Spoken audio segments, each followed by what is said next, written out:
अरविंद केजरीवाल जी की सरकार के लिए बच्चों की शिक्षा सबसे बड़ी प्राथमिकता रही। पूरे देश में अगर एक इकलौती सरकार है जो अपने बजट का 25% हिस्सा एजुकेशन पर लगाती है तो वो अरविंद केजरीवाल जी की दिल्ली सरकार है। सब जानते हैं कि देश भर में सरकारी स्कूलों का क्या हाल है। बच्चों के पढ़ने के लिए क्लासरूम नहीं है, क्लासरूम है तो बैठने के लिए डेस्क नहीं है, बच्चे टाट पट्टी पर पढ़ते हैं। जब बरसात का मौसम आता है तो कमरों में बरसात का पानी टपकता है, टॉयलेट नहीं है, पानी नहीं है, बिजली नहीं है। दिल्ली के भी सरकारी स्कूलों का 2015 से पहले यही हाल था। दिल्ली में क्लासरूम्स की कमी थी, क्लासरूम्स में डेस्क नहीं होते थे, ब्लैक बोर्ड टूटे हुए होते थे।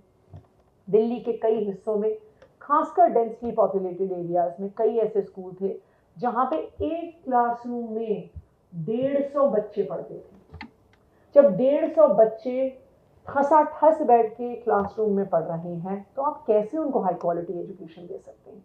अगर भगवान भी आके उन बच्चों को पढ़ाने की कोशिश करते तो शायद अच्छी शिक्षा नहीं दे पाते।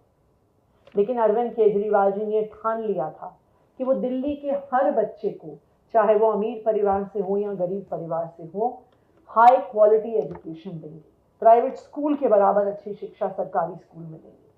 और 2015 से कवायद शुरू हुई दिल्ली के सरकारी स्कूलों को वर्ल्ड क्लास इंफ्रास्ट्रक्चर देने की, दिल्ली के सरकारी स्कूलों का इंफ्रास्ट्रक्चर एक्सपैंड करने की। 2015 में दिल्ली के सरकारी स्कूलों में कुल मिलाकर 24,000 कमरे थे। इसका मतलब क्या हुआ? इसका मतलब हुआ कि 1947 जब से हमारा देश आजाद हुआ तब से लेके आज तक इतनी सरकारें आई, लेकिन उन्होंने सिर्फ 24,000 कमरे बनाए। दूसरी तरफ अरविंद केजरीवाल जी की सरकार है जिसने 2015 से 2024 के बीच 22,711 कमरे दिल्ली के सरकारी स्कूलों में बनाए। और ना सिर्फ कमरे बनाए हैं बल्कि वर्ल्ड क्लास इंफ्रास्ट्रक्चर दिया है। आज आप दिल्ली के सरकारी स्कूलों को देखिए तो उनकी बिल्डिंग प्राइवेट स्कूलों को पीछे छोड़ देती है।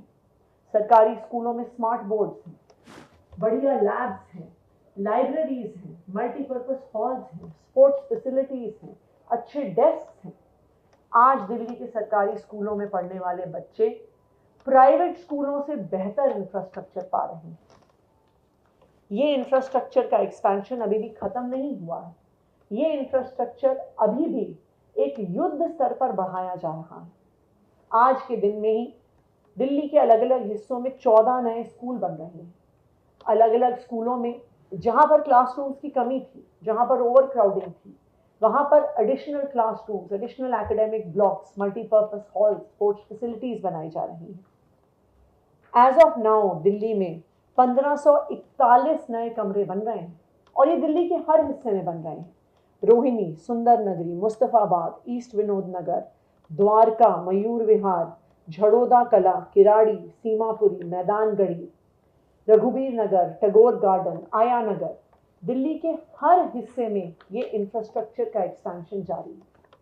और शायद यही कारण है कि अरविंद केजरीवाल जी के काम को रोक नहीं सकते, अरविंद केजरीवाल जी जैसे अच्छे स्कूल नहीं दे सकते, अरविंद केजरीवाल जी जैसा world class infrastructure government schools में नहीं दे सकते। इसीलिए केंद्र सरकार ने, भारतीय जनता पार्टी शासित केंद्र सरकार ने अरविंद केजरीवाल जी को जेल में डाल दिया है। लेकिन मैं दिल्ली के लोगों को ये बताना चाहूंगी कि अरविंद केजरीवाल जी की सरकार दिल्ली के बच्चों को हाई क्वालिटी एजुकेशन देने के लिए प्रतिबद्ध है।